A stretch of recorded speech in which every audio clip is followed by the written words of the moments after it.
Hey everyone, this is Car RayRob, where I'm Ray. And I'm Rob, and we want to welcome you to a brand new episode of Say Hello to My Little Film.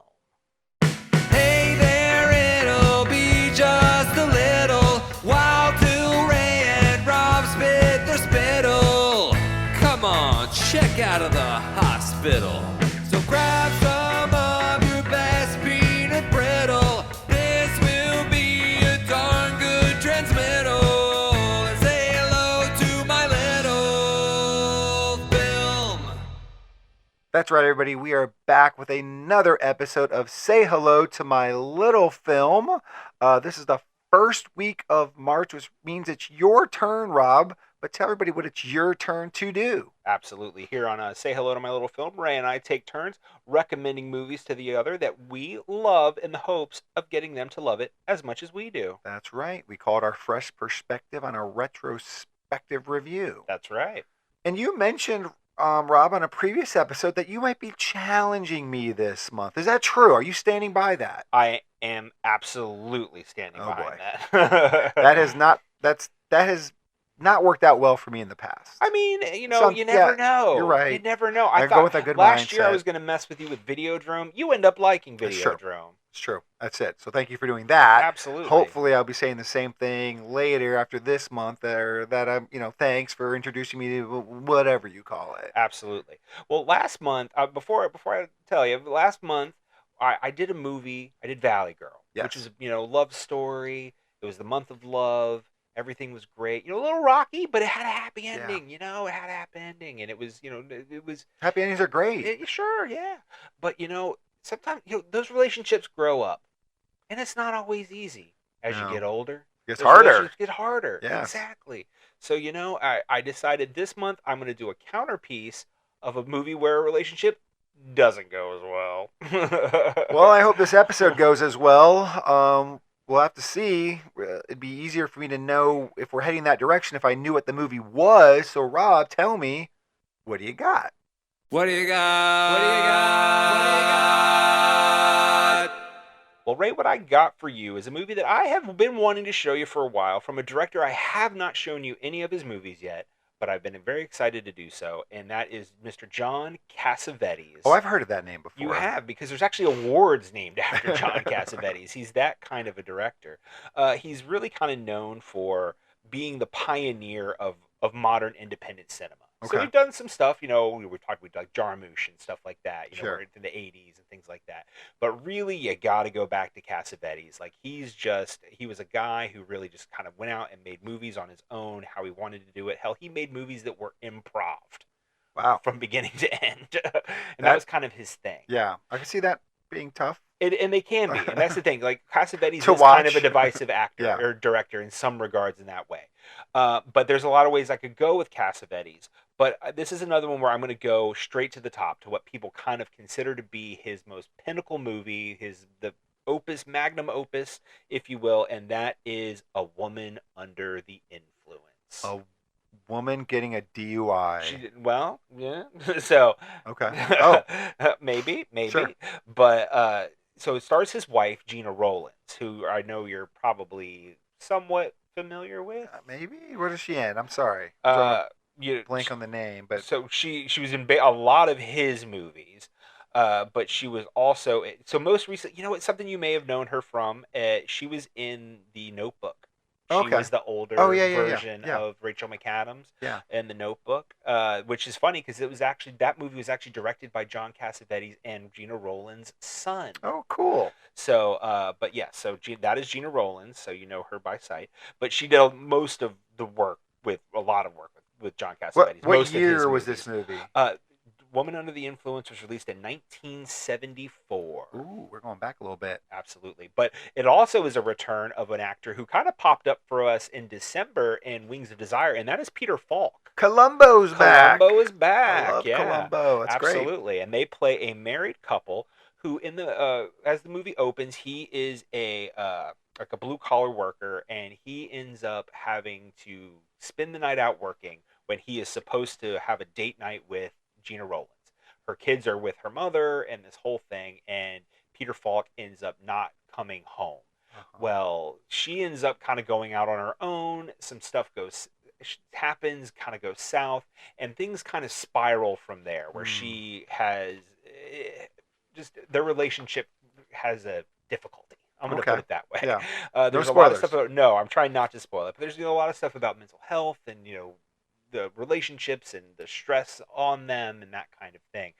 But it's a great movie. I mean, Gena Rowlands is a tour de force in this movie, and really most of her performances with Cassavetes are, I mean, she is incredible. And that's kind of the thing about Cassavetes in a way is, and kind of going back to the challenging aspect of it for you, is his movies are very actor centric. So sometimes the scenes are a bit long, and like, not that they don't worry about framing or anything like that, but it's not as like flashy as like some of the other things. In fact, it can be kind of gritty and grimy in the way that he kind of frames things sometimes. A Woman on the Influence is probably a little bit of a more polished version, maybe, if you want to call it that, of Cassavetes, but it's still kind of his style.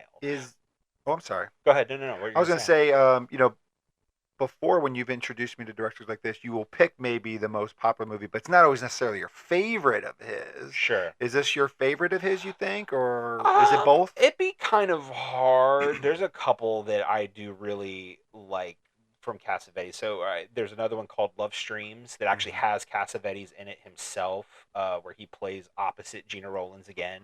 That one I actually really like. There's another one, Minnie and Moskowitz, that's great. Opening Night is great. I mean, it'd be kind of hard. Yeah. But like this one is probably, if you pin me down, I'd probably say maybe there's some 1As, 1Bs, and it's right. It's one of those. This is probably where it would go, as A Woman Under the Influence. Just again, partially because of Gena Rowlands' performance. I mean, she is just so amazing in this movie, and I think, But again, it's hard. Like it's just we talked about New Hollywood. We've done that multiple times. We did 5 Easy Pieces and stuff like that, and Targets, and this kind of thing. And I wouldn't necessarily call Cassavetes a part of that, because he's actually pre that. Right. Like, his first movie, Shadows, was made in 1959, and I think that's Shadows it was the movie that's completely improv. Hoi. So like it's kind of a crazy movie. It's like 87 minutes long, and it's completely improv. That'd be So my point is he's very actor focused. Yeah. And because of that, like, he really lets the actor kind of dig in and kind of find the performance, find the role, but it can be a bit grinding sometimes because of that. And he's kind of fearless in that way. He doesn't, it's not like he's not trying to make a movie that people will enjoy. It's not like that, where it's like, it's also like he really wants to find the vision in the film. That's interesting. I could definitely. So I get what you're saying. This could be a challenge. Sometimes, I do like great performances. Yeah. I like great dialogue. Like, those are things that I know that check boxes for me. But obviously, some things are just harder to get through if you just, don't get off on the right foot with it. So we'll see how it goes. Yeah. Yeah, no, like I said, I think Woman on the Influence, if I had to pick, is a movie that I think it's not as hard as I could have been. Yeah. You know what I mean with that? I could have showed you Shadows or something. And you think like I would not like that. Right. I think you'd have a harder time with Shadows than you would with a Woman Under the Influence. Well, there's only one way to find out. There's only one way to find out. We got to watch the movie. We're going to do it. If you guys haven't seen A Woman Under the Influence, then we invite you to do so. Pause the podcast. Go check it out. When you're done, come back, unpause the podcast, hear what me and Rob have to say about it, and see if I actually like this movie as much as Rob is hoping I will. Ray and Rob are currently watching The Film. You may be also watching The Film. If you're not, then you're listening to me say that Ray and Rob are watching The Film. They'll be right back when they're done watching The Film.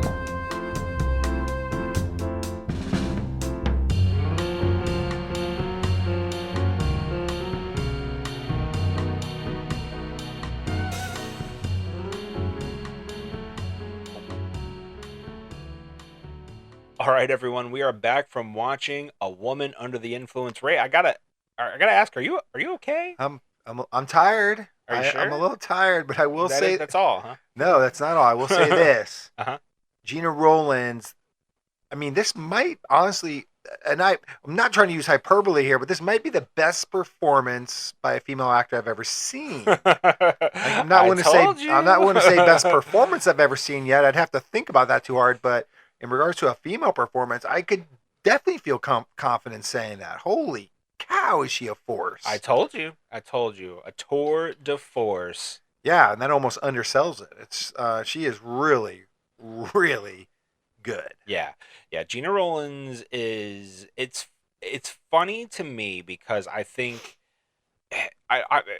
she's obviously an appreciated actress, but I also feel like she's not as widely appreciated as she should be. Mostly because a lot of her performances were with Cassavetes. Yeah, maybe she didn't branch out enough. Right, and like for the most part, it's just one of those things where because his movies are more art house, it's like not not a wide enough audience really can appreciated her the way they should have. I'll put it that way. Yeah, I can agree because this is a benchmark movie, I think, for her. Yeah, no, 100%. Right up there with The Notebook. You know, performance-wise. She was great in The Notebook too. Yeah. But yeah, no, I this movie it's something else. It is something else. So it's funny, you know. I've read a couple pieces, you know, about Cassavetes in the making of A Woman Under the Influence, just kind of getting ready for this conversation. And you know, one thing that a kind of a trend I saw in some of these pieces were, you know, there's obviously a plot, like Sure. there's something happening, but what this movie is trying to say is a little ambiguous sometimes. Like, you know what I mean? Like Right. it's what is Cassavetes really trying to say about mental illness or about Love, relationships and relationships. love, exactly, and like and what pushes Parenting, people yeah. to their limits and all these things. So I think that's something that we can kind of talk about a little bit as we're doing this discussion. We always have this a question, and so I'm going to ask, is this like the most toxic relationship you've ever seen, or the greatest love story you've ever seen? Holy moly, let's go with that. That'll be a tough one, but it is something that we can talk about. I think for sure because the way that Nick and Mabel interact is obviously the crutch of this movie, and it is very interesting. I can see people questioning what the movie's trying to say because to me, it's I don't know if it's trying to say anything or if it's trying to show you what life is like, what real life is like. It was amazing to me how much at times I felt like I was watching a documentary and not a movie. Like it literally felt like you just had a camera in somebody's house and you're just watching them argue. Yeah. Which is part of the reason why I feel so exhausted in some ways. It's hard to watch. Yeah. Because it was so real. Absolutely. Well, Cassavetes 100% would love every word you just said because that was always what he was going for. You're welcome, sir. And I think you're absolutely right. And that's kind of what I said. I think in the before section. He very much let his actors work. Yeah.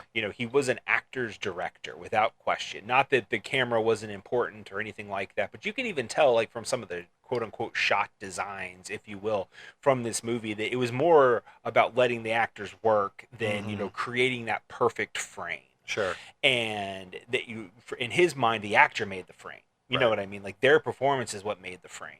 Peter Falk's fake eye makes the frame. Right, exactly. And Gena Rowlands. And she does make the frame. She chewed up that frame. Even when she was in the background of a frame, she was eating it up. Right, absolutely. And but as far as the overall narrative, he kind of just lets these people live in it. Yeah. You know what I mean? Yeah. And kind of almost find it for themselves. Right. Not that this was improv. Like I said, he did do an improv movie. This was not that. Yeah. But he still very much let his actors find the narrative. And I think that's what allows people to kind of imprint what they want to on Sure. a lot of the situations in this film. And it's crazy that you can do that. Like you can let the actors breathe in these really long scenes, but the scenes not drag. Right. That's where I think is the real challenge, and maybe the testament to the actors or just to the characters that they created, that they could just really live in those and understand how to act in these situations. But like the movie is long, but it doesn't necessarily well, I'm not gonna say it doesn't feel long, but it doesn't drag. It doesn't drag. Right, and I think that's a great distinction. There's not a lull. You don't lose the momentum. Right. When I say lull, like sometimes Yeah. there is quiet in these scenes, but it's not because it's lost. A lull. It hasn't lost momentum. Right. It's like to me, like Lord of the Rings. Obviously, these movies are nothing alike, but like, yeah, Lord of the Rings is a very long movie, but I don't like. I watch the whole. I can watch it all the way through because Right. it never loses momentum for me, Right. and I kind of felt like that here. Completely different style movie, Of of course. course, but that same idea where like, yeah, it can feel long, but that's good because you almost like watching, or you're maybe not liking every second of this movie Yeah. because it's not trying to get you to, but it's like you are enthralled in it. Yeah. Well, and it's almost like it almost feels like finger wagging or cliche at this point to say, like a movie like A Woman Under the Influence isn't made for a modern audience today because attention spans don't work this Sure. way. You know what I Yeah. mean? Like we're always on our phones or we're always doing whatever, and like it's hard for us to just sit down and watch a movie. And I'm not meaning to in like that. Looking down my nose at anything. Yeah. Like that's just life. Your It's how it generation is. sucks. Right? No, I'm not talking about Yeah. that at all in that kind of way. But my main point being that A Woman Under the Influence is built on its nuance. Mm-hmm. Every gesture, every look, every frame is meant to tell the story. Yeah. And if you miss a second of it, it feels like incomplete. Right. And even the stuff that feels superfluous, even when it feels like you can tell Cassavetes has told Peter Falk or Falk Peter Meet the Falk, Falkers. Meet the Falkers, or Gena Rowlands, like just go, Yeah, just do it, yeah. and let them kind of find their way through the scene. It's never, like you said, you've never lose that momentum. Everything is gold. Everything is meant for something. I kept in my brain at times. I was like, this is kind of reminding me of like an Inglourious Basterds type situation where like super long scenes. But like Inglourious Basterds, not that they cheat, but there's always the ticking time bomb. Yeah. There's always quite literally the person under the floor who's going to get found right. out. Like Exactly. there's that tension that is like, it's not cheap, but it's much easier than the tension that this movie's going for in like equally long scenes. Right. So for like that, in this movie, for them to pull off these really long scenes without that like huge stakes, other Right. than the stakes of just these two people's relationship or Mhm. how their friends view them or something like that. It's crazy that they're able to pull that off. Yeah, I think part of that for me is, at least I believe, is that Cassavetes started his career on the stage, like in the Yeah. theater. And when you're on stage, you are working usually a lot of times with a single set, or something like that. You're a black box or something like that. And so Cassavetes knew how to make a location or a scene feel different enough, like throughout a long sequence, by changing certain things. Yeah. Like either the makeup of the cast of characters that are in the room, or like if you just move to the other side of a door, because Right. it's like the foyer to the dining room scene, or something like that, where those little changes allow for almost to feel like a new scene. Yeah. When it's not, or at least like give you just a little more gas to get through Yep. this sequence. But again, even with that, it's all important. It's not just, it doesn't feel superfluous. It doesn't feel like pretentious, if you Yeah. will. Like you're just just chewing scenes to chew scenes. You No. know what I mean? No, not at all. There's a ton getting accomplished in a lot of these scenes. So let's maybe dive in a little bit to it. And as you talk about like accomplishing a lot, I mean, I just want to talk about Mabel first. I mean, Wow. she is the kind of what makes the engine go. Yep.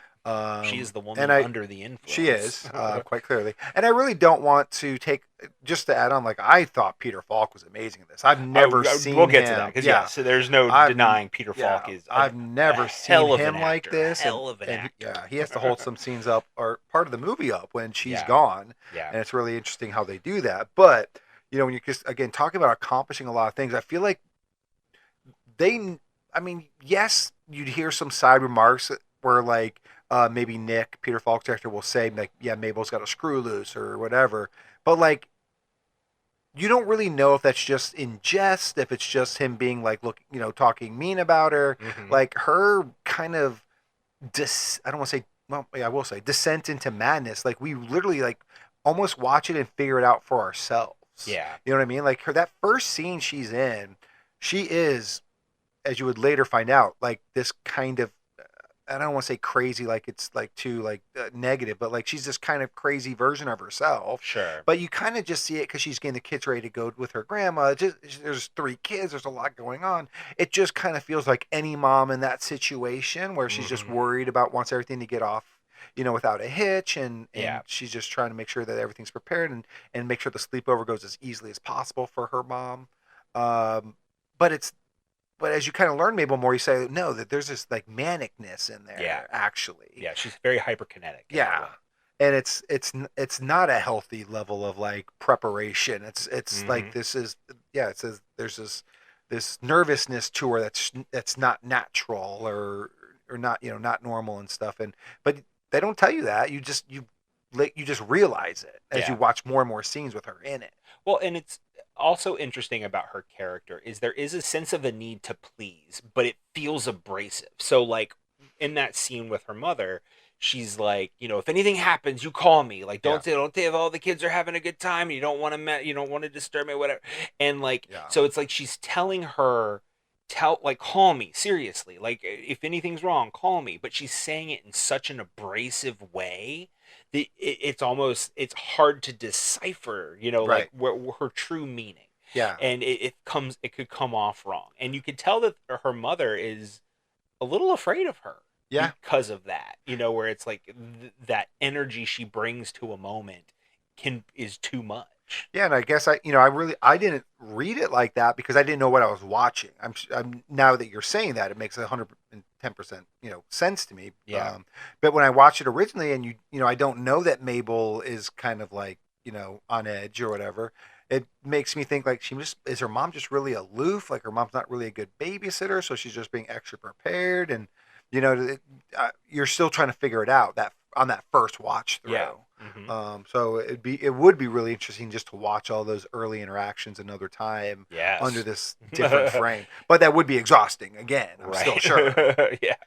Well, yeah, and you kind of see it throughout the movie a little bit too. So like even when Peter Falk ends up having to work at night, which leads to a whole other thing. We'll circle back to that. But in the morning, when Peter Falk shows up, he brings his entire crew with him. Right. And in that moment, she's like, "Oh, well, okay. Like, I'm gonna make everybody breakfast, but it's spaghetti. You know what I mean? Like, not pancakes. Not pancakes. I'm gonna make spaghetti." And it's like, so it's like that need to please, and and then she, goes through the whole motion. Everybody sits down. They've got food, and that whole sequence at the breakfast table. It's you can tell she's trying to be part of the moment. Yeah. You know what I mean? Like, and it's not like it's funny to me. I've watched this movie multiple times, and in this viewing, it really hit me. Like, so again, this kind of goes to the nuance. She looks like an alien sitting at a dining room table viewing human interaction and is like completely amazed by it, but also kind of afraid of it, and also kind of not sure how to jump in. And it's like all of this range of emotion that's kind of going through her face. But I think in the end, she just wants to please Nick by and this group of people that, he has brought to their home. Yeah. And I mean, the scene I think kind of ends when they're all gone and they're kind of arguing over like how this transpired. And she's like, "What do you want me to be? That's who I'll be. That's what I'll do." Yep. But when I kind of see Mabel like in that scene, and you kind of say that foreign alien, I agree, and to me a lot of times she comes across like she's like a little kid in some ways. Yeah, for sure. It's like for all those reasons you just said, she's sitting at the big person's table and she really doesn't know what to do. She doesn't really know like what adults say. Mm-hmm. So in these situations she's just obviously so uncomfortable in big groups, and of course like it feels like Nick can only live in a big group. Yeah. But she's just like, "What is your name?"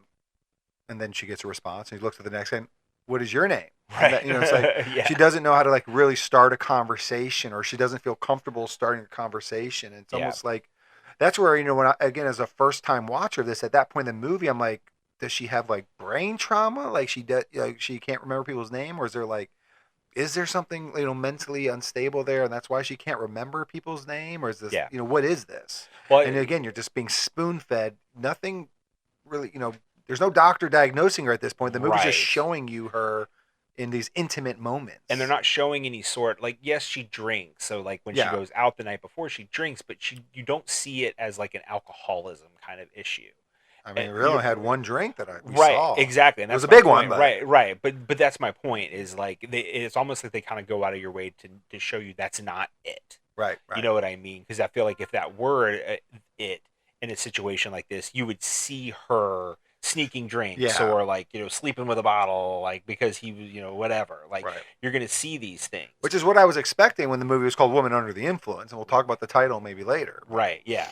Agreed. But that's, So she's, you know, again, like I said earlier, kind of trying to find her place, even, you know, in this situation.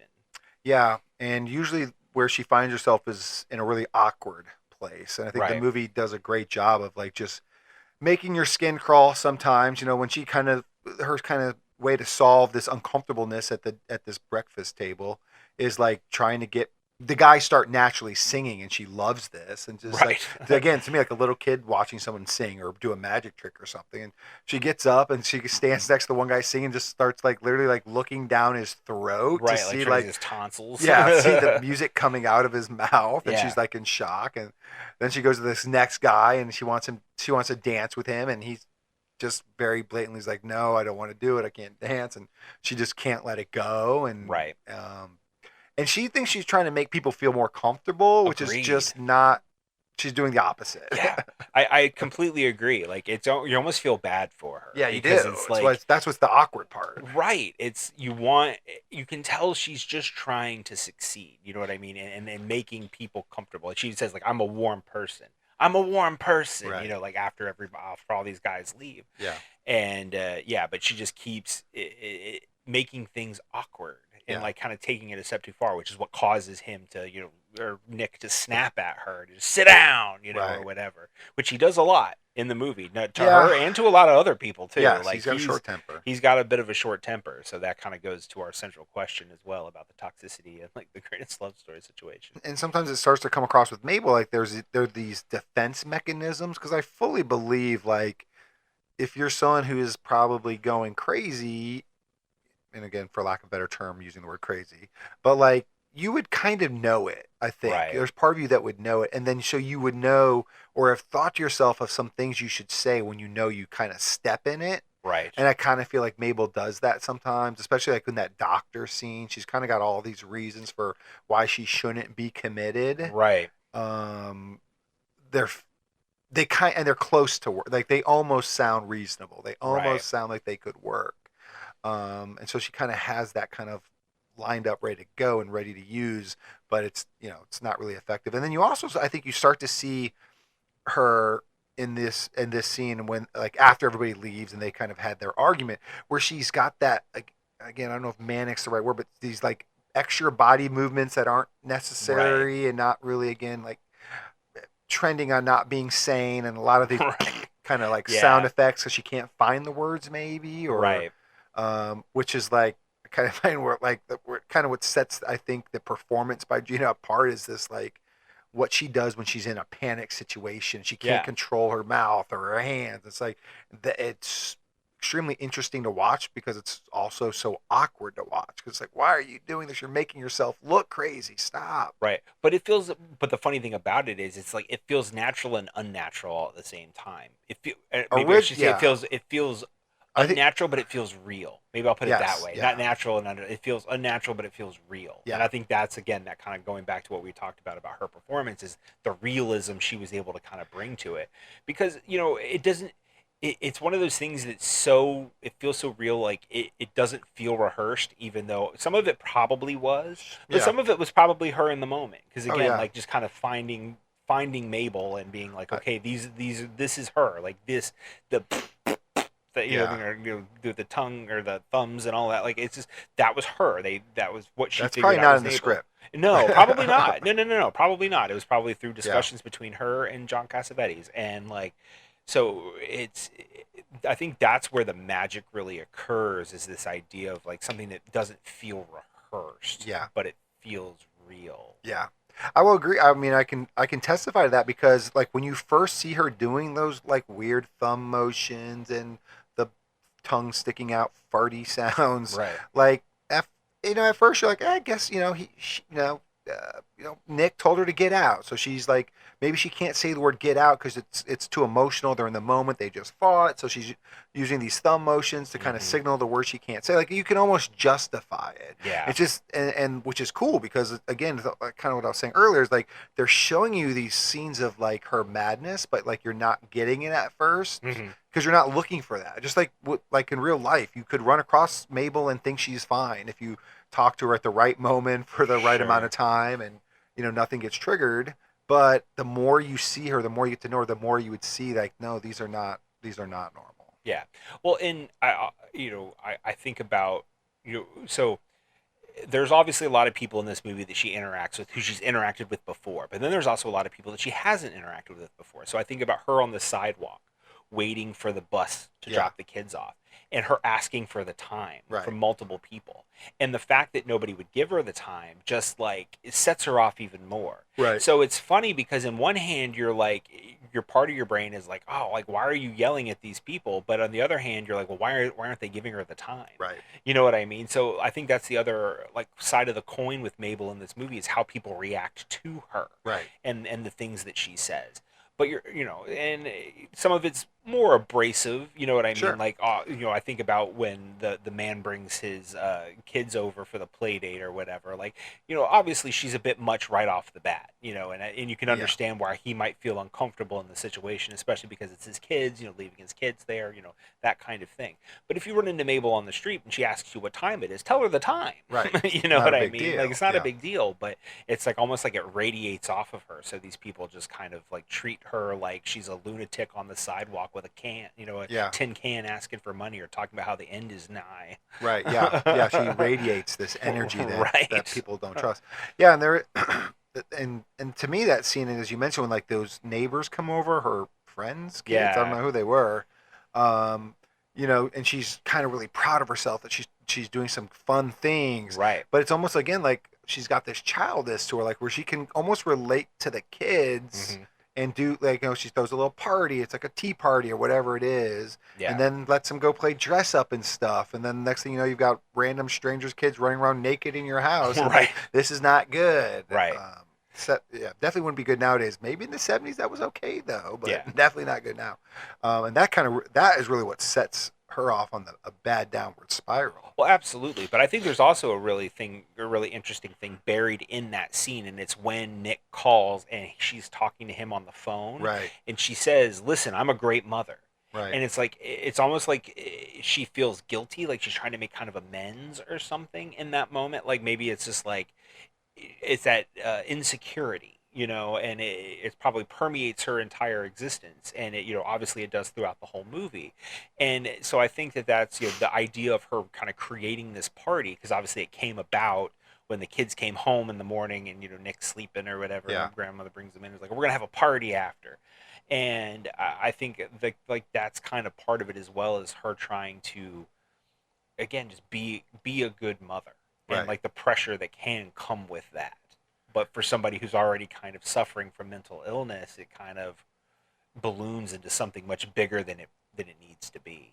Yeah, and that certainly happens here. And kind of feel a little stuck right now because I feel like I want to go back and talk about a couple scenes already, because you almost could talk about every one of these scenes. Absolutely.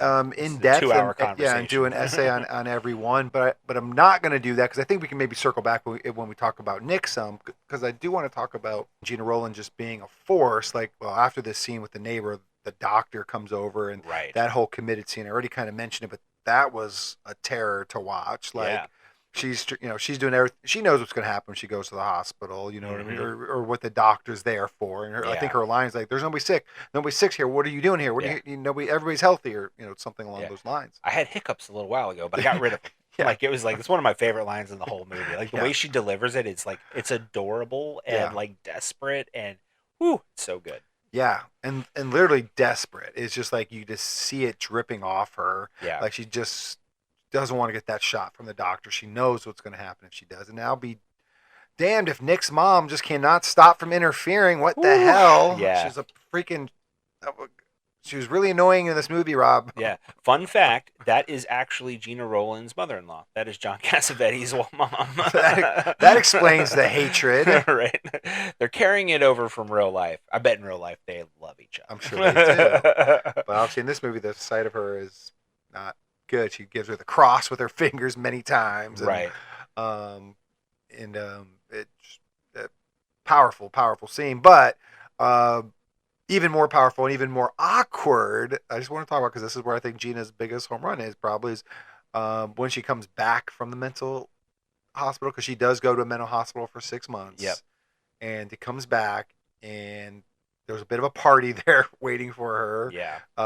Again, maybe we'll talk more about this when we look at things through Nick's perspective, because I think that's a totally different way to think about the movie. Sure. But it's just so awkward. Like, you can see as soon as she comes through the door, she doesn't look any better, and that can speak to. She looks beaten, like just downtrodden or fried. Fried. Yeah, literally. Yeah, literally. And obviously that speaks to mental health in the 70s. Right. See Cuckoo's Nest. Yes, exactly. But so right away, as soon as she came through the door, I'm like, oh no, like this isn't going to be a good scene. She's not really any better, and yeah. There's all these people here, and I mean, it was maybe like 6 or 7, but still, and she just looks tired, and she wants to go to bed, but she can't, because now she's kind of has to entertain right off the bat. Yeah. And things just spiral downhill really quickly. Yeah. Yeah, and it's such a heartbreaking thing, too, because, she goes to the dining room to see her kids, and it's like, again, kind of going back to what I was saying a few minutes ago about her, wanting to be a good mother. Like, that is, she wants to see her kids. Like, that's one of the things she wants to do almost as soon as she gets in the door. Sure. She wants to go see her kids. So she goes sees her kids, and it's like, as soon as she walks in, she just starts bawling. And it's funny because they talk about emotions a lot in this, and especially in this part of this sequence where it's like, no emotions now. I want to be calm. Mm-hmm. It's like that's the cure to the mental illness. Is just don't have emotions. Right. You know what I mean? Don't be happy that you're home to see your kids. You don't cry because you're finally getting to see your kids after 6 months. Like, don't do these things. And it's like, well, like that's not good either. Right. You know what I mean? Like, suppressing this stuff's not good either. What's in the past is in the past. We won't talk about it. Right, no, exactly. We should talk about it. Yeah, so I mean, I think that there's an underlying thing about mental health in this movie that's sure. probably before its time in really some ways. Was, yeah. You know what I mean? Because this is the era of don't talk about it. Yeah, because I mean, Mabel could very easily be bipolar, and that could right. We have there is medication for that now. And, right. But yeah, then they have that little dinner scene, and it's rough. It's like the two sets of parents are there, maybe some friends or cousins. Yeah, there's or some friends. the doctor, and it's like you see like Mabel like go from this really tired mode to that kind of uncomfortable Mabel mode where she's in front of a group of people and she doesn't really know how to act again, and she's talking to her friend about her gaining a lot of weight, and right? Which fat ass. Kind of came out of nowhere. You're like, okay. She just doesn't know what to say. She can be off unfiltered again, and it's just like it's too much. And it's like you can't get out of this scene. Like she asked the people to leave multiple times. I know. I'm like, it's not the time. It's not the right time. Like, why? She should tell you when it's time, but nobody will listen to her. Yeah, I think that's a really that statement right there. I think is a big part of it. Is like there is a lot of Mabel being ignored in this movie, and I think that's why it all kind of gets to a point where she finally asks her father, like, will you stand up for me? And he does, and he literally stands up. She's like, that's not what I mean. And then he sits down again, and then she's like, will you stand up for me? And he does it again. I'm not talking about that. And then finally her mom is like, do you not realize what she's asking of you? And again, we'll talk more about Peter Falk's elements of all of this as well, but he ends up kind of standing up to Peter Falk a little bit in that moment. A little bit. And but that's kind of almost like she's like looking for that protector in a way. Yeah. Like somebody to speak for her, because she can't seem to speak for herself in a way that people understand. And that kind of desperation is really heartbreaking. Really heartbreaking. It's really tough to see. And then that kind of feels like it makes her almost snap again, like where she just goes to the couch and starts like dancing on it. Yeah, she's humming Swan Lake. Yeah. So it's just really, really rough scene to watch. Really exhausting scene to watch. But again, Gena Rowlands is like just so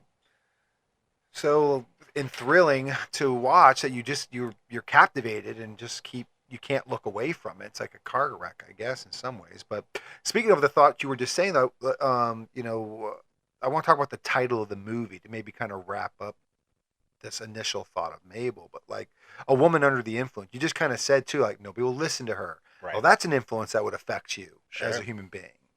And then, quite literally, I thought, going into this movie, she was going to be an alcoholic, and we already mentioned that she wasn't. Like the words "women under the influence" isn't that on the nose. Right. So, what do you take more from the title? Yeah, for me, watching this movie, it feels more like of an environmental and situational thing. Yeah. So and we'll talk about the flip side of it too from Peter Falk's angle. But what I think ultimately for her, she is clearly a stay-at-home mother. Like she is suffering from certain amounts of possible mental illness, and that could be a hereditary thing. There's Sure. different angles in that.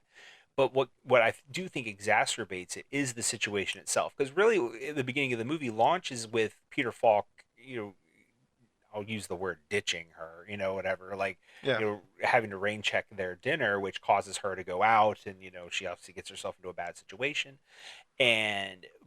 but when she's trying to build kind of this life, at least in what she can in her head, there's a lot of pressure on that, and again, Yeah. with the kids and everything else, Yeah. 3 kids, it's a lot. And I think that is definitely part of at least what Cassavetes is kind of exploring, is the pressure that is put on women in these situations, and what they're, how they're Even single trying parents, to, right, even single parents. But and that's where it kind of goes to the flip side of it with Peter Falk, and we'll talk more, but I'm gonna at least start now where so when she does go, and when she is committed and goes into the institution, he is left as the single parent, and you can see that the mania kind of comes out in him too. Mm-hmm. Where he's like trying to, like, my kids don't know me, I gotta go spend time with them, or whatever, like takes them to the beach or whatever. And then like there's a great line where he says, or like when they're getting ready to go to the beach, he's like, nobody gets pneumonia when I'm the father. Like, well, you're always the father, Right, like, not just now. not just now. And I think that's also a big tell, because he is, it is that gender role kind of idea where he goes to work, he does these things, she stays home, she takes care of the kids, and that kind of crushing pressure on her is again, it's a lot. It's a lot. And I think that's kind of at least part of what kind of broke her down. But it's not a situation where it's like she wants to run away. She says, I am a good mother. Right. I want to, she loves her like, kids. she loves her kids. That's never a question through this entire movie. Even with as much mental illness as she may project, she loves her kids, and she does want her kids to have fun and enjoy what they're doing. Even like the weird party, like for the play date, like that wasn't a nefarious thing. It wasn't a neglectful thing. Yeah. It was her like trying to like let her kids have the space to be creative. It just went awry. Right. Yeah, I totally agree. I think that she, just wrap up a Mabel, and we'll switch to Nick. But I think maybe we kind of talked about, maybe there's a bipolarness in there. Maybe there's some post-mortem, from pregnancy that was never diagnosed or did anything with, and so there's this isolation when you're a single parent. Back in those days, she doesn't look like she has a lot of outlets where Nick does. Right. Nick does, because I do have in my notes, and we, as we kind of maybe flip to Nick, because we're going to talk about it. Is this a toxic relationship? We have to look at it from both sides. Of course. But I did write, like, is Nick any more sane than her at times? Right. But is she That's a perfectly fair point. in the 70s at this time? Is it's easier for him to commit her than she would to commit him. Right. You know what I mean? So yeah. But right from the jump, you can kind of see like they're opposites, where we kind of said like Mabel does not know how to act in big groups, and I'm almost felt early on that Nick doesn't know how to act when not in a big group. Because who brings 20 people over to your house at 6 a.m. Right. for like a breakfast party, or like, I don't know what he was intending. I even kind of wrote in my notes, is he afraid to be alone with Mabel? Does he think she's crazier and he's scared to be alone, so he tries to avoid being alone? And I don't think it's that he's scared of her. Now that I've watched the whole movie, but I do think it's part of his mania is that he doesn't work well in small groups. Yeah. Yeah. Well, yeah, obviously, and then the counterpart to that is when she's coming home, and he invites 60 people Right. over to the house to like be there when she arrives, and like somebody coming home from a mental health institution is probably not Willing to have willing to have that yeah. many people like around them or whatever. And he has a great simple line when his mom is like, "What are you doing?" He's like, "I know it's wrong. I Right. know it's wrong, but what am I going to do?" Like Yeah. he knew he shouldn't do this, but he doesn't know how else to act. Like he has to be around people, or maybe to hide in the crowd a little, Yeah. or whatever. But so that that's his own thing there. And as you mentioned earlier, like taking the kids out of school when his first day on the job of being a quote unquote only parent because Mabel's been committed is like he takes him out of school and takes him to the beach on what looks to be a pretty cold day. I don't know, Right. but it's just, and he doesn't really know what to do. He's just dragging them along. Right. They're in the back of a truck, no seatbelts, just like Here's beer. well, on the way back home they get beer. Yeah, it's almost like like I said, like Mabel acts like a little kid, and he just has to act like one of the guys. Like he can't survive without the group, and even with his own kids, he's like, "I'll be one. Let's all drink beer together. Let's all just be one of the guys." But it's funny. So on the flip side of that, we talked about Mabel having that guilt or whatever, that desire. I'm a good mother or whatever. Even though he never says it, I do feel like there's a certain feeling for Nick that's the same way, because he even says like, I don't know my kids. They don't know me. I need to go spend time with them. And then he later, when they're in the truck, he says, I'm sorry I had to send your mother away. I'm sorry for everything. Right. So there's a certain guilt to Nick as well in Sure. the situation, where it's like he's trying to do his best, but he just can't seem to really get it right. He's And he not doesn't know Superman. what to do. Right. And he he says that at one point too. Yeah. I'm not Superman. That's when they try to call him to go back to work, like the morning after he pulled an all-nighter. But yeah, there's that guilt where he probably feels that crushing nature, and that kind of goes back to what I was saying about the influence element, where it hits both of them. Yeah. Because the roles flip. When she goes away, he has to do what she did, and he feels that pressure that she was feeling before.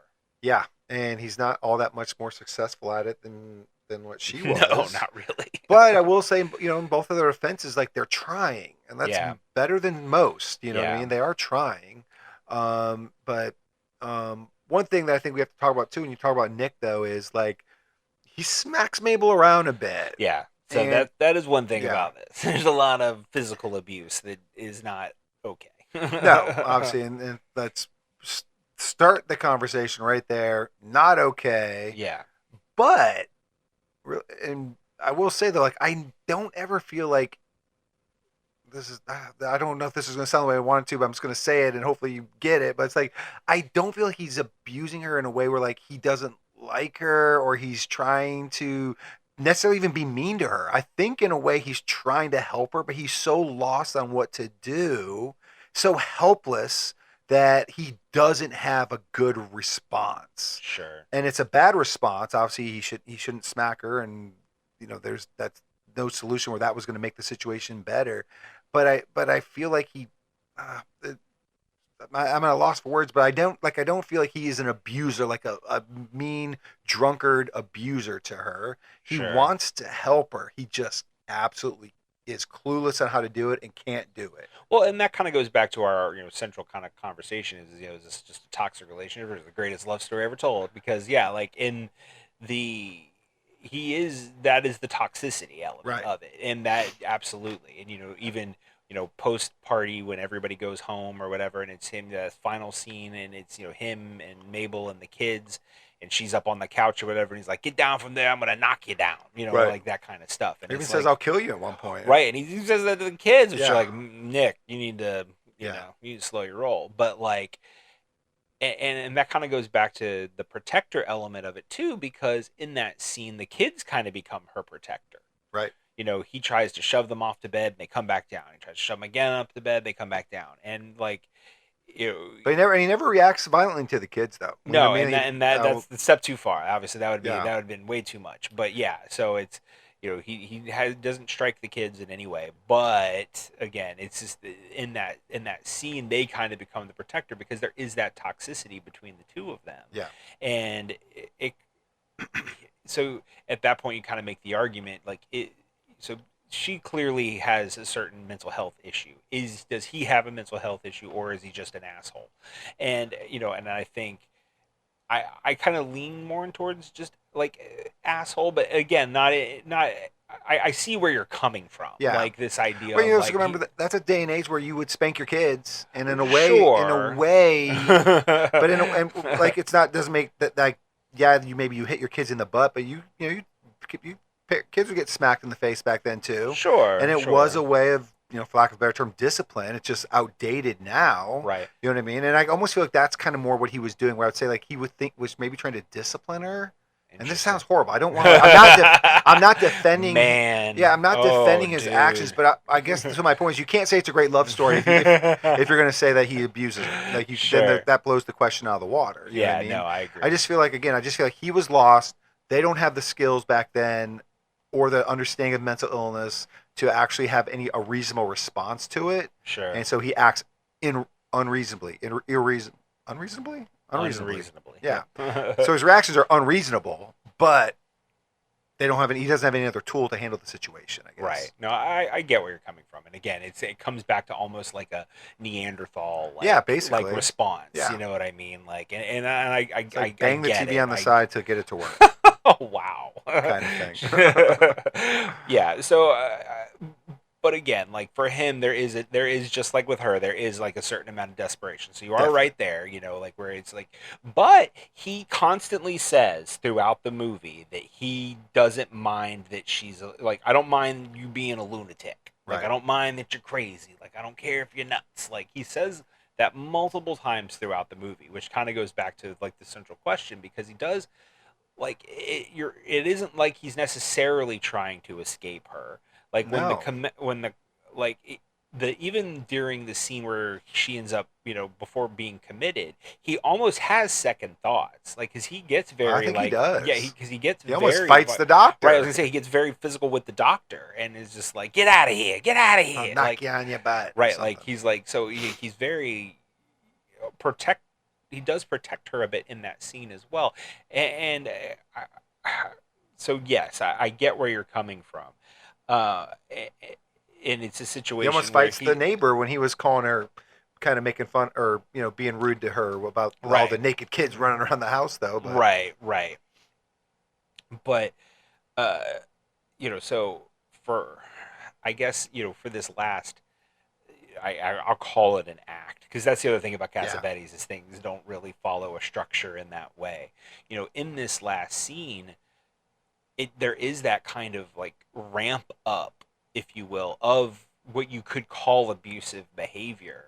But in the end, it all just kind of levels out. Yeah. You know what I mean? Like, and that kind of goes back to the central question of it, like being the greatest love story, because it's like their crazies mesh. And I guess that's kind of where this kind of maybe is another part of where this is coming from. Is the realism is that love is messy.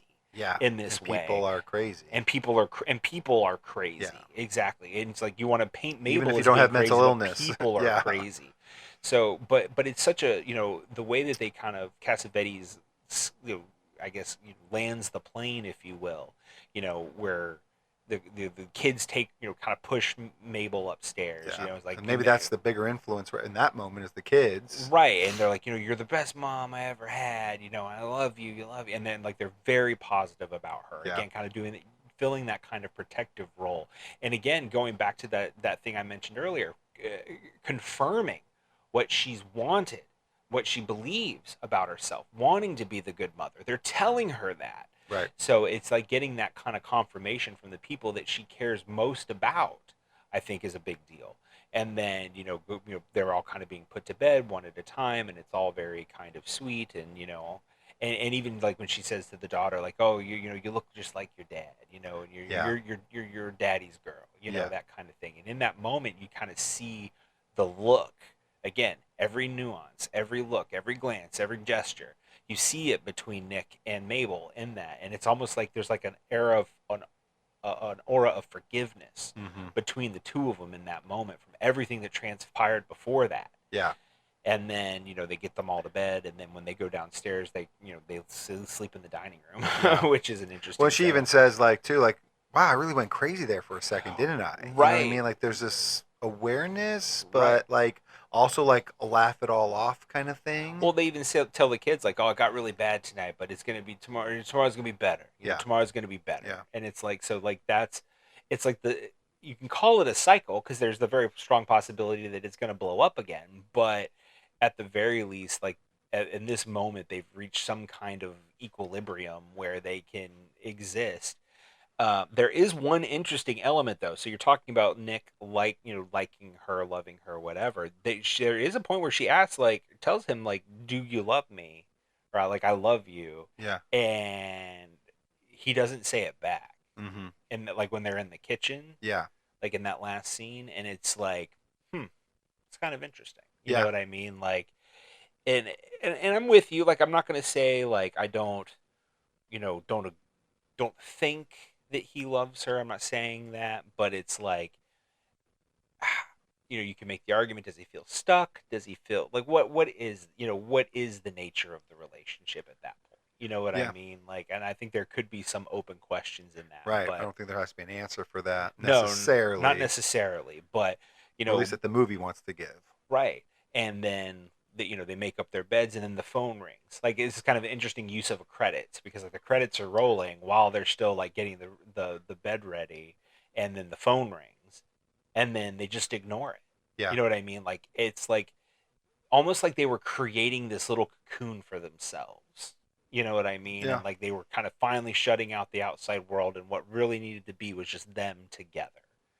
And I think there could be like, because they didn't get that night, in the beginning The of the date movie, night, yeah. right? But they're gonna get this time together. Yeah. And that would be great. Yeah. You know what I mean? Because I think that, again, like, I don't know if it's Nick's need or his weakness, but like he's got to be able to live with her one-on-one. You know what I Right. mean? Like, he can't hide in a group. He can't get embarrassed by her or whatever. He's got to be able to survive with her. Yeah. To kind of fulfill his end of the bargain. Yeah. And I hope he could. I hope he can. I'm not sure, but I hope he can. Yeah. No, I completely agree. All right, Rob. Well, we've tackled Mabel. We've tackled Nick. Let's circle around to that question we started at the beginning when we're really thinking about this relationship. You were just kind of borderline discussing it Sure. as we kind of round out this convo. Like, where's your final viewpoint, I guess, on where this relationship ends? Is it a toxic relationship in the worst way, or is it a lovely relationship in the best way? So I am at. Okay. I'm going. You know what? It's not the greatest love story ever told because that's Harold and Maude. Which we did discuss in season 1. But no, but this is a toxic relationship. But the caveat to that is that it is a real relationship, and I think that that's something that a lot of movies don't do. You know what I mean? Right. It's not interesting. Right. It's not interesting. And I think that this is an instance of a toxic relationship. And it's if you think about toxic relationship on film, I think of something like a True Romance or something like that, where almost like a Bonnie and Clyde, where Sure, it's sure. like oh, natural born killers, Bringing out the worst in each other. right? Where it's like we bring out the worst in each other because it's like, and it becomes like this destructive force that's just going to burn the world down. And there's a certain romanticism to that. Sure. Where I think with this, it's not there's no romanticism to it because it's real. You know Yeah. what I mean? Like it, and I think that's what makes it interesting. So yes, there's a toxicity to it, but it's a real relationship. So I give it credit for that because that's not something that you see often on film. No, it'd be too hard to pull off on a regular basis. Right. But they kind of they pull it off here. I think you do get lost in the relationship or the realism of the relationship at times. Like I said at the beginning, I kind of felt like this is almost like feels like I'm watching a documentary. So if I was going to say if it was a great love story or toxic, I guess I would say toxic because they do influence each other negatively Right. too often. But I'm rooting for them to figure it out, and I think there's Yeah. a path. You know what I Yeah. mean? I think there's a way for them to turn it into a lovely relationship, a love Sure. story. I don't know if medication has to be involved, so they have to wait for the evolution of mental health and Right. for 10 to 15 years to come around. But Sure. but there is a path, and it might be through the kids. Yeah. You know, as the kids get older, life will get easier. You know what I mean? Like the kids will be able to help more, and Yeah. you know, as we can clearly see by the end of this movie, they know what their parents need, their love, you Yeah. know, and their attention and stuff. Yeah. Um, They're very smart, about like the oh, situation. super aware. Like Kids are super yeah. aware. You can't hide too much Yeah. from them. In fact, real quick, there was a great line where it's like, I think he was one of the, I can't remember which son she was talking to, but he's like, "I'm worried about you." And she's like, "Don't worry about me. I'm a grown up. I'm Yeah. happy, really." And it's just like, it so hit me because it's like that, You're 5. right. Well, not even just that, Yeah. but just like this idea of being an adult. You know what I mean? Right. It's like the pitfalls of being an adult. Yeah. You know what I mean? Like, it's not a fairy tale, and I think that's that's kind of the thing. It's like, this is what grown up love is. It's messy. It's weird. It could be hell sometimes. Right. And I think that's But you're right. Like, the kids kind of picked up on that. But now, Ray, that we've answered the small question, Yeah. let's answer the big question. And this one I wasn't sure about. I will freely admit, Yeah. this was that first month where I'm like, I'm picking a movie that I am not 100% sure that Ray is going to like. Now, I noticed you really did like Gena Rowlands' performance, but that doesn't necessarily mean you love the whole movie. So I gotta know, Ray, did you like A Woman Under the Influence, and would you recommend it? Gena Rowland was fantastic. Yes, Peter Falk was fantastic. absolutely. The movie was a grind. The movie was an emotional grind. But you know what? In a way, like, fatigue-wise, it kind of reminded me when I showed you Beautiful Boy back in season 1, where it's like just hard movies to watch. Mm-hmm.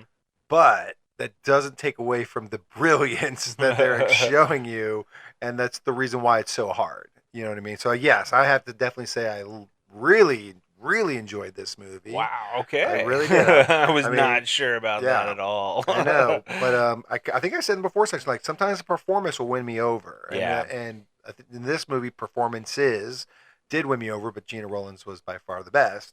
But yeah, it's gripping and it's real. And I don't really always like those movies that are too real, like that it doesn't feel like anything's happening. You're literally just watching someone, like, wake up, go to the store, come back home. Like, that's not my style of movie. Right. But this was, because I think it touches on so many things. Yeah. It felt so real that, and you're kind of, like, I think I just spent 10 minutes, justifying an abuser with Peter Falk. I mean, I was just like, because I just was like, when you... We will see the mad comments below this video. But like we always say, when you're kind of filmed as a protagonist, you kind of root for them, and I just kept trying to root for this relationship to work, for them to be able to help each other, to give each other the real, like, what they really need, which was, I thought was going to be help at a mental from a doctor, but of course I forgot in the 70s the mental health was so terrible, but it didn't help her at all, and that was heartbreaking when she came back. You could clearly see she wasn't helped, but yeah, no, I did love this movie. Like I said, I mean, just for all the reasons we've mentioned, great performances, just the realism, the themes that it touched on were so strong. It's just a lot of stuff that you just don't even think you'd see a lot of movies try to tackle, because they wouldn't be able to do it as successful as what they were able to do here. This movie was a feat. Yeah, that's great. Like I said, Cassavetes is not the easiest director to just jump in with both feet. I could see that. Yeah, it's because, like you said, that grueling kind of very realism nature of it. But you're right. He kind of crosses that Rubicon from being like a cinema verite to like an actual, like, it's still a narrative film, but he's able to capture that nuance and of real life interactions and make it interesting, as opposed to, like you said, just kind of being like, oh, this is just a day in the life. Right. But being an actor's director, there's a lot of powerhouse, when it comes behind his film. So, but like I said, not the easiest director. I'm super pumped that you like this movie. Here we go. All right, Ray, before we get out of here, as we always do, I'm super glad you loved A Woman Under the Influence, but I got to know, is there anything else that you've been watching that you might want to recommend? A couple things, not much right now. I did watch some of the movies that you recommended. I watched One Battle After Another. Oh, that's awesome. I know I did check that out. One thing I checked out because I always got to push it, doc, is I watched this documentary on Ed Sullivan and his show. Okay. It's really cool. Just to kind of talk about like how revolutionary he was with getting minorities out there. Oh, sure. You know, kind of changing how TV was used in that way. Yeah.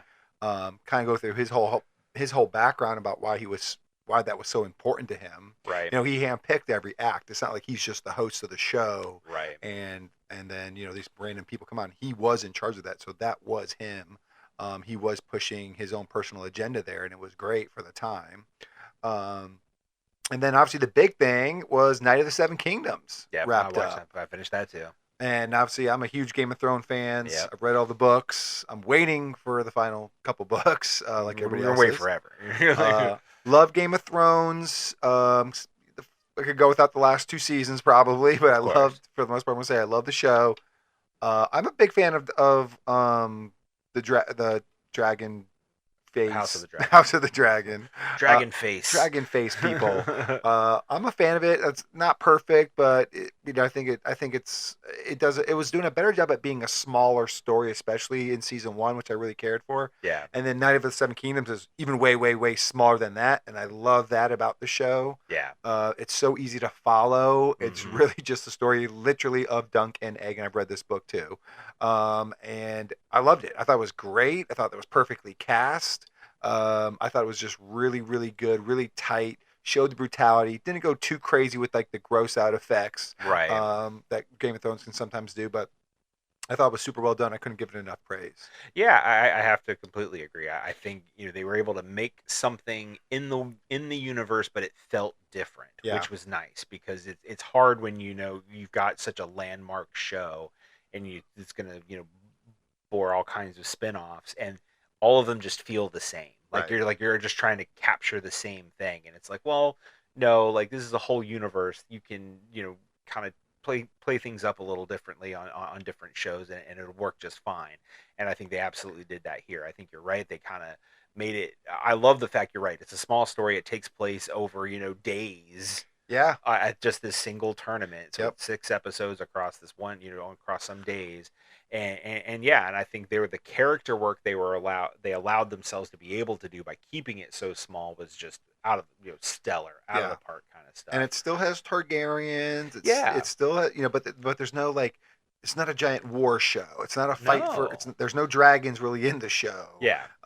It's so different, like you said, but it still feels like Game of Thrones. That it really opens up my eyes. Like, you could do a lot of successful spin-offs in this world, kind of like a Star Wars thing, if you can just frame it right. Yeah. Well, like you said, because it was able to take the knowledge that you already knew, the basic knowledge you already knew about different characters, and say, okay, who these people are. That's it. That's all you need to know. Like, you know that these are the Targaryens. You know that this is the Baratheons. Right. You know these things, and that's all you really need to know. Yeah. And you know enough about them just from that. Right. And so because have that little basic knowledge, you already know the dynamics of the world and the families well enough to be able to know, okay, well, these guys are the bad guys, these guys are the good guys, or whatever. Yeah. You know what I mean? Or at least the gray area that they all kind of inhabit. But yeah, and I think the chemistry between Dunk and Egg was like out of the park. Oh yeah, just like out they're of this perfect. world. Yeah, I said perfectly cast, and then the way they interact with each other is great. Yeah, and I'd be pumped up for season 2. I can't wait for season 2. I'm going to read the second book now. I can tell you that I never did. Yeah, I certainly will. Yeah, so that'll be cool. And I think too, just to kind of finish off the thought, I think if you haven't seen any Game of Thrones, you can jump into this. Yeah, like you're not going to feel out of place at all. Not at all. And you'll still appreciate the story. So definitely. Great show. That's what I've been watching. What about you, Rob? What have you been checking out? So, not a lot either. I've been watching a lot of shows, and I got a couple that are almost wrapped up that we're watching, so I won't talk about those yet. But one movie we watched that I will talk about is Together with Alison Brie and Dave Franco. It's they're a couple who, it's kind of like a body horror film where they start becoming stuck to each other. Okay. Like they're in a relationship that is kind of on the rocks a little bit, and they're trying to like kind of figure out their equilibrium and like how they're going to live to their lives together. They're not married yet or anything like that, and it's just kind of, again, it's kind of like a shit or get off the pot moment in some ways, you know what I mean? So But they end up in this cave, which ultimately leads to them kind of having this curse put on them that they start kind of sticking together, like their skin and stuff. They're kind of drawn together, almost magnetized. So it's pretty cool, actually, like some of the underlying stuff. Is it perfect? No, but I think for like a fun kind of body horror film that does have something to say. It's kind of based around some like Greek mythology stuff, which is kind of cool. Body horror is in right now. It does seem to be. There's a couple out there that I do want to watch, so you might be hearing about those soon. The another thing that I did, and this is your recommendation that I finally did, was I caught up with Invincible. Very cool. So I did season 2 and season 3. I kind of just blew through them, getting ready for season 4, which is coming out soon. Yep. And it's a show that I like. I do like it. I don't love it though, and I can't necessarily put my finger on why I don't love it. I just like it. Like The Boys. Yeah. I love The Boys. This show I just like, and I like all the dynamics between the characters. Like there's nothing in that regard that I feel like I'm not connecting with. I think some of the stuff that they do with Invincible and his brother, like I think that kind of stuff, and especially in the 3rd season, obviously was like really good. And I look forward to where that's going to go, and with the mom. So I'm interested to see what season 4 does. I wonder, since I watch it weekly and you have binged, if that somehow affects when you're letting it settle a little bit and you're kind of wanting it to see it. I wonder if that affects my enjoyment of it more than just binging it one after another after another after another. And that can definitely happen. I do think that there's some truth to that. Again, I don't dislike the show. I like the show, but I've yet to. I don't think I'm to a point where I can say I love it. That's okay. The another thing that I watched, which is kind of out of left field, Andrea and I actually watched the 3-part doc on Netflix about, this is in your vein, about America's Next Top Model. America's Next Top Model is not in my vein, but documentaries are. The documentary element of it. And I never watched it when it originally was on or any of it, but she did. She watched it, I think, at least the first, half dozen episodes or whatever, episode seasons, and so she knew a lot about the stuff. But it was interesting because there's obviously a lot of toxicity. I know it's been like all over the place. I've seen articles about it all over the place, and it's because Tyra Banks, she's in it, obviously all the hosts are, and she just doesn't come off looking great by the end of it, and I think that's kind of maybe kind of the point, like and it's cool because they're not glossing over anything. They have some of the past contestants and stuff like that are on there, and they don't really hold back like about how they kind of got screwed over, like either in some of them are the winners that got screwed over, which was just awful. But I think one of the most interesting thing about it, especially as someone who didn't watch America's Next Top Model, that like the toxicity element of it, yes, you can attribute it to the fashion industry as a whole, and especially at that time, because there's a lot of stuff in there about how they handled women and their eating disorders and weight and all of that, and the pressure that they put on them on set, and like how they framed certain like things. Like there was one contestant who was in the documentary who, they kept saying that she was like fat, which she was in no realm fat. And they would go out of their way in the show to edit it to make it look like she was eating all the time. So like there was one part where she's like on a van, like they're going to a photo shoot and they're in a van and she's eating a bagel, like, for her breakfast or whatever. And the way they shoot it, it makes it look like she's eating multiple bagels on the way to the shoot, but she's only eating one bagel. And it's just like, she's like, I don't know why they did that. You know what I mean? Like, and crap like that. But there's also stuff with like the other hosts and how, the Tyra Banks hasn't even they don't talk. Like they haven't talked in like a decade since some of this happened. But I think where I was going with it is because you could attribute it to the fashion industry. I think a lot of it boils down to just the what's wrong with the reality TV. Yeah, or both. Or both, for sure, but especially with reality TV because of like the envelope that they felt like they had to push, and how they kind of wrecked a lot of people's lives along the way just for entertainment, and once they were off the show or they even won, like I said, they were just kind of like cut loose and like thrown to the wolves. Kind of like what we talked about with real life. Like, Yeah. are you able just to leave it as real life, or do you have to interject? And it seems like they were interjecting with some of their editing choices. Well, definitely interjecting with some of their editing choices and some of the stuff that they chose to show when they should have been like, no, we're not we shouldn't show this. Like, this is, and like there was even like one, like it was a classic one where like a contestant, and I still say that she was assaulted, like she was sexually assaulted. And she was cheated, like so she technically cheated on her boyfriend who was back home. And after this all happened, like she was drunk, and because they had set it up where like they were going to bring these guys in to the house where they were living at the time, and like they were all out giving all the alcohol, and, like the real world kind of. And then like they obviously one thing led to another, and she ends up like kind of getting taken advantage of by one of these guys, and she has to call her boyfriend and tell him this happened, and they filmed it like when she did it. Yeah. And that really has nothing to do with the premise of the show. No, and when it was over, like when she was done, like the guys that filmed it like shut their cameras off and stuff, went up to her and she's like, "I'm so sorry. I don't know why we had to film that." Yeah. And they left. Oh, they probably made her call her too on there. Right. So it's just like, that kind of stuff, and just like, again, the toxicity element. I think it says a lot about reality television. And really, in all honesty, it says a lot about us as viewers and Americans. All right, Rob. Well, we are done here in our conversation about a woman under the influence. And if the listeners don't do what I'm about to say, I have no problem giving them, just like Peter Falk's right there, no problem giving them a little smack it across the head. We don't. Oh, no corporal punishment. So verbal abuse? Anyway, no, guys, please take the time to, if you did, or even if you didn't, but like the podcast. If you haven't subscribed to the channel, subscribe to this podcast and leave us a 5-star review if you can, because if you do, we're going to read that review live on air someday. Email us at carrayrob@gmail.com. We'll get back to you, and feel free to communicate with us on Blue Sky at Car RayRob. Absolutely. We are now on Instagram and Facebook. By all means, follow us there. See some of the cool stuff we're doing on those platforms.